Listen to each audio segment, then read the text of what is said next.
Hello.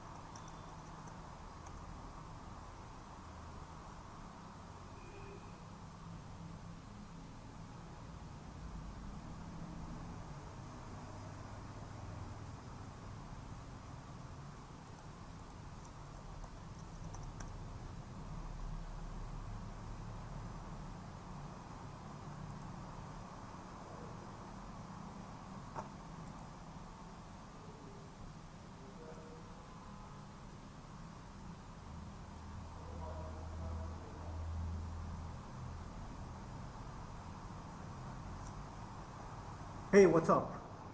We'll just start in a couple of minutes.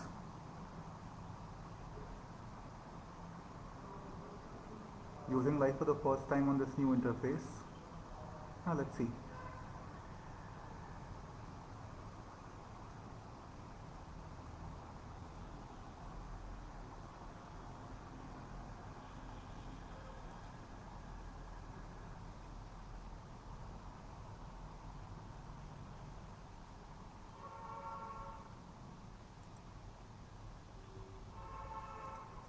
Okay, so a couple of people are here.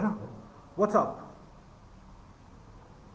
Okay, so today what we're going to really do is figure out what makes an expert in any field. It doesn't matter where someone is coming from, what background knowledge someone has.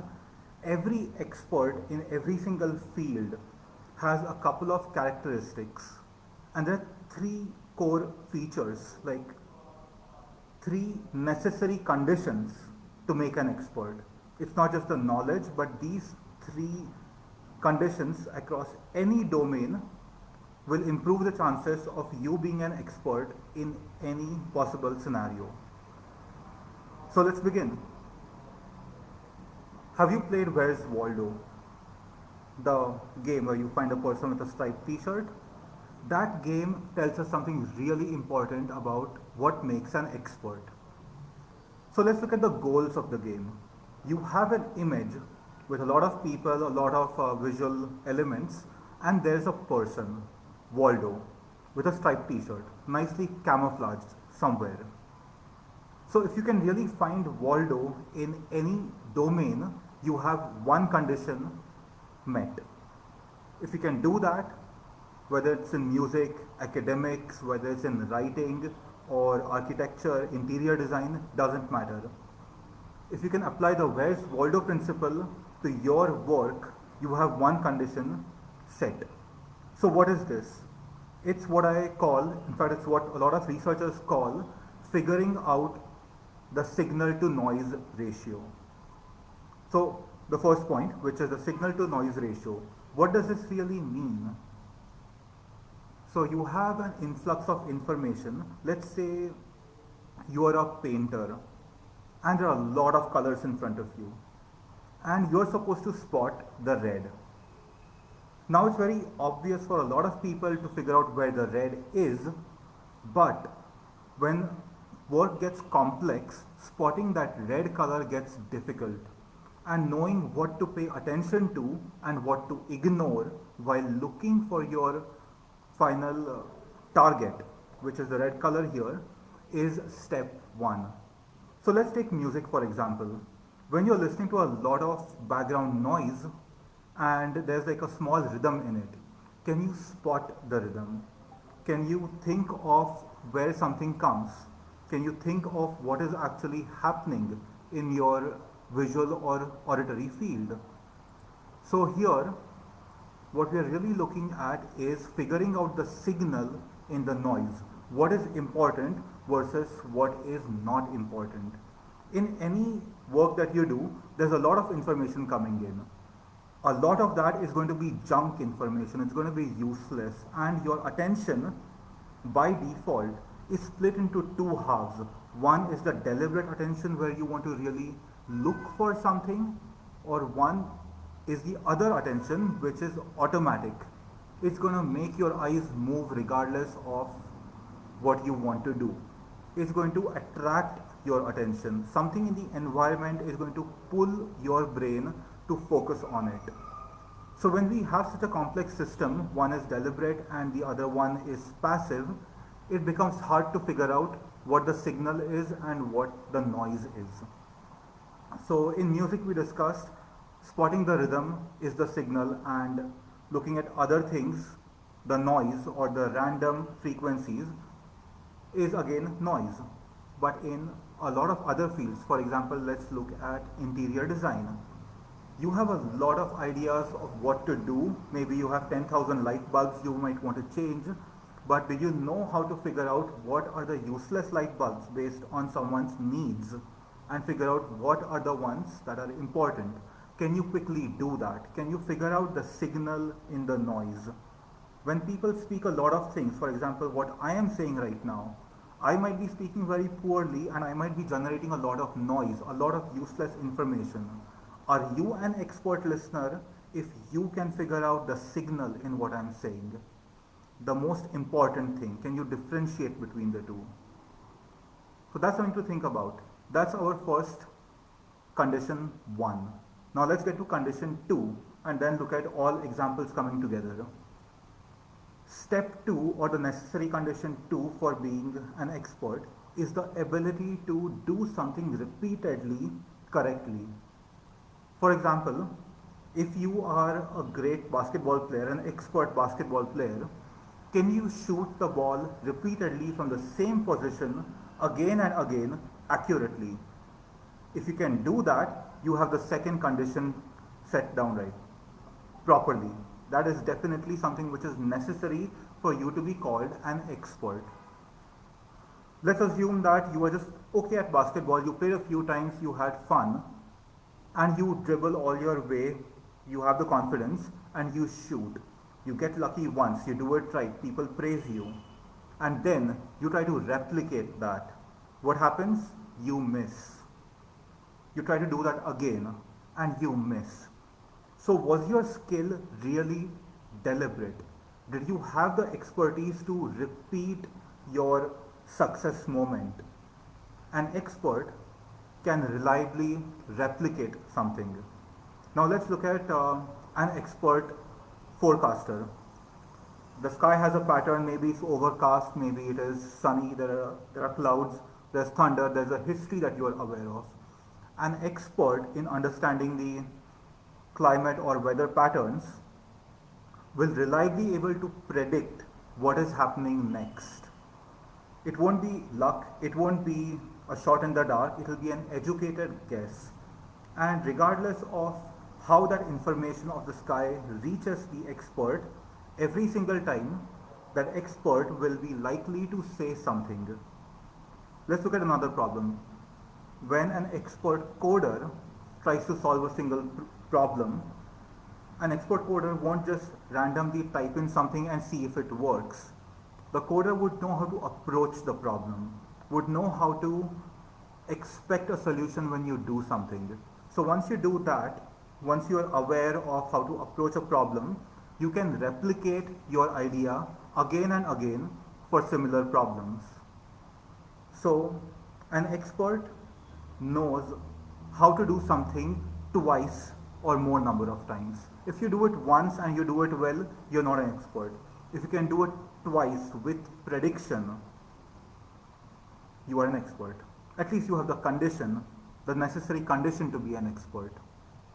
And now let's look at point number 3, which is one of my favorite points and something which I've encouraged guitar students to focus on for a long time. An expert knows how to differentiate between two similar things but not entirely identical. Let's go back to our painter. There's a red and there's another red with maybe a little extra white in it, or maybe a little mixture of brown, or just some slightly different version of the red. An expert will know how to reliably differentiate between the two colors. One is red and the other one is slightly less red, and this differentiation with with or without proper terms is the necessary condition. Let's look at all three of these examples coming together. We have a painter and the painter wants to do an expert job. And this expert job involves choosing the right colors, making a painting of a house and displaying it according to the vision. The vision as in the mental vision. The expert will know how to throw away all ideas that are useless, which is a signal to noise ratio, choose the best idea, plan it in the head or on paper, and then apply principle 2, which is figuring out how to reliably produce something. So past experience and approaches to doing a house will be put on the paper, and once on the paper the third step will be applied: how to maximize the differences in colors to create the picture in the head. And once that is done, the expert should be making the painting with what I would say expertise. So three conditions. Let's go back to all of them. One is signal to noise ratio. Throw away all the junk which is useless to the problem at hand and focus on what is important. Step 2. Figure out what you can do reliably and approach a problem before you're getting ready to solve it, before you're getting ready to approach something. You need to have the ability to make a prediction about yourself and do it repeatedly correctly. The accuracy here is important, accuracy over time. If I ask you what red is today and you point me to one color and it changes tomorrow, your opinion was not coming from expertise, it was coming from elsewhere, probably guesswork. And step 3, which is differentiating between similar concepts or similar ideas with enough background knowledge to actually treat them differently. For example, in this painter story, a red and an orange are two different colors, and the painter would know which other colors would go better if orange is the focus or if red is the focus. So other dependent aspects of painting are about choosing between the orange or red. Once someone gets to do that correctly, all three conditions are applied for large scale problem solving. So now let's get to this problem solving. When we expect someone to be an expert, we are really just providing some sort of a rough idea. Let's say it's a web designer who's the expert and I need a website designed. I can go to the expert and say, I need a website where people can purchase a few products. What are these products? They are something which are at home. I make them with my own hand. There's a personal story there. I really want to sell a lot of these products. I need a website which looks great for that. Now let's look at this problem and how two types of people would solve it: an expert and a non-expert. A non-expert could also be good at work but might not have the real expertise. Let's look at this. I am a non-technical person and I want my website. I portrayed this vision to my expert web development friend. And my friend asks, so do you want to do WordPress? Do you want to buy it from someone else? Do you want to set it up yourself? Now I don't know how to do any of this. That's why I'm going to you. That's the main point over here. The expert should be able to figure out what is implied in my vision over here. What is it that I really want to do? The expert should be able to tell me the pros and cons of different approaches, reliably say so, and tell me what will work for the end goal. No doubt the expert also has to know how to build the website. That's something else. That's purely a skill. It may or may not be good, but expertise really depends on figuring out my abstract vision and put it into some concrete material solution. The non-expert, however, would instantly give me a great website and say, this is what I have for you, see what a great job I have done. And I would go something like, no, this is not what I really want. I think there was some miscommunication, and a lot of time goes by, a lot of money is wasted, and no one really knows what is happening. In the end, the web developer is frustrated that the client doesn't know what he wants, and I'm like, the web developer doesn't know what he's doing. And that's a problem. This is a classic sign of a non-expert. The problem here is the non-expert could tell me all sorts of things like, but you didn't tell me I wanted uh, this JavaScript library, or I wanted a nice user face or user interface, or I wanted a visual design versus a text-based design. I'm like, I don't know any of this. I wanted you to figure it out for me and tell me what I need to do, or tell me what I'm getting into. The non-expert would create reasons to figure out why the solution did not work. The expert will figure out what the real problem is and define it in a way that the expected solution is easy to create. And this now brings us to something significantly big in all of industries. In every single domain, you will have people who fall victim to the Einstellung Effect. Einstellung stands for attitude or mental set in German, and the problem with a lot of people is that they don't know when Einstellung Effect takes over and hits them in the face. And here's the problem with that. A person can practice something for 10,000 hours and get really good at doing something. But that this person only has one tool, say a hammer, and every problem is approached with a hammer in the hand. So naturally, the person would think every other broken system in the world is a nail, and the only way to showcase expertise is to get that hammer and hit the nail. So what happens here is that any person who is used to solving a problem a certain way for countless years has a mental pattern, a rigid system in the brain that intuitively takes the pseudo-expert to solve a problem in a certain way. Again, in this web designer example that we discussed, say a web designer is really good at making blogs, like the best blogs on the planet. And every other problem for this web designer looks like a blogging problem. And that's where our step 3 was important, our condition 3 was important, differentiating between two similar but not identical approaches. Now maybe from the coding front of the website there would be a different approach. I don't know that since I'm not the expert, but I would expect my expert to know this, and I would expect my expert to approach the problem for what it is, not something the expert was used to in the past.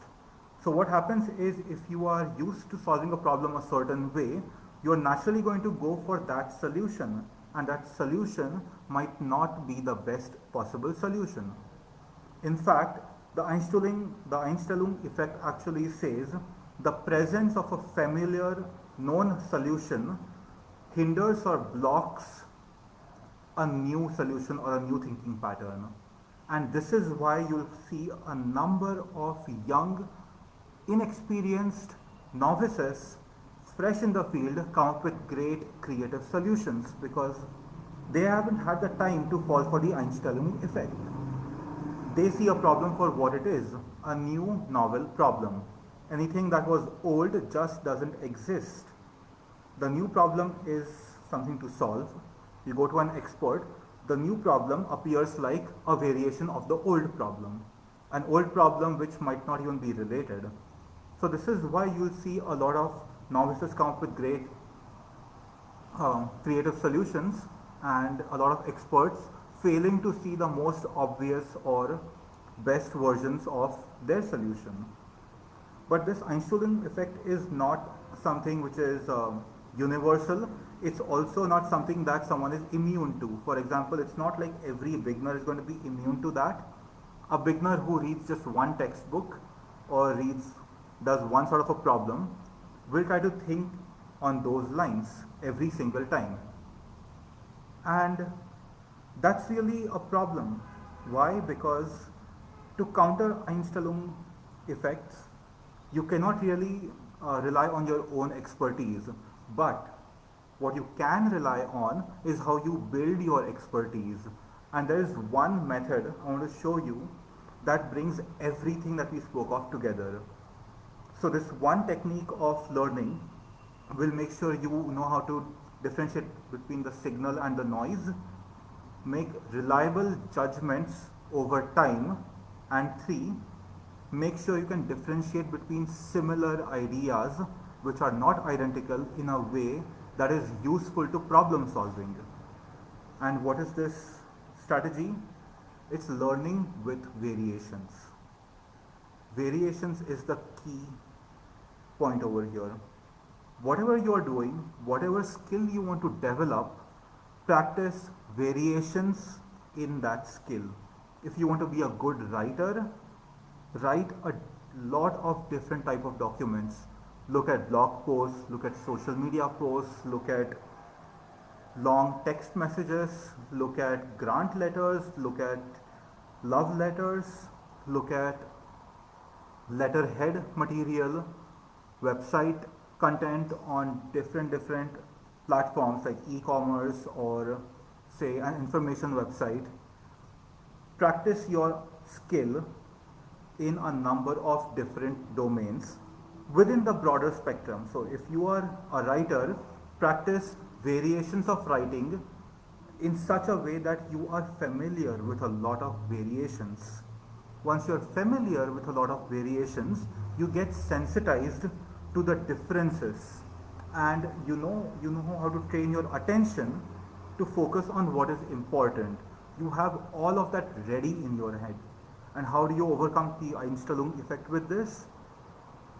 Your experience is not about solving one problem. Your experience is about attempts to solve a lot of problems. And once you can do that, the effects of Einstellung will go down. You'll know how to differentiate between the signal and noise. You'll be able to replicate your work because now you know a different approach for every different type of a problem, and you'll know how to differentiate between two different problems so you can approach them appropriately. So it's variation, learning with variations. If you're a painter, do a lot of different type of paintings. If you're a musician, learn a lot of different type of songs. If you are a writer, work on a lot of different documents. If you are a speaker, speak in a lot of different settings to a lot of different type of audiences. No matter what your skill is, no matter where you want to be an expert, begin by practicing variations. And that's pretty much the only thing. When someone says practice smart and not hard, they really mean to say cover all 4 of these things: signal to noise, repeatable solutions, and differentiating between a few things. And finally, not falling for the Einstellung effect through variations in learning. So, why did we do this today?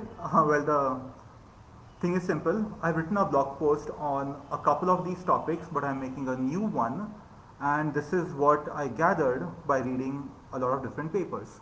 So expect a blog post on this topic soon, and thanks for listening. We can actually do questions if anyone has them right now. You can leave a comment, or we can do that in a little while. You can always reach me on Facebook or Instagram or WhatsApp if you have my number. Let's wait and see if there are questions.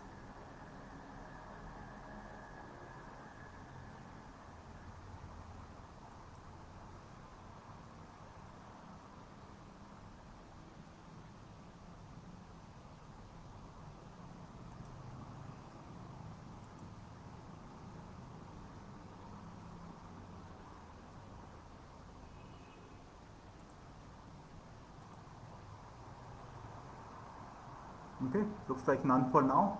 Cool, either I explained really well or I was not an expert at speaking and you did not find the signal in the noise. Okay, see you.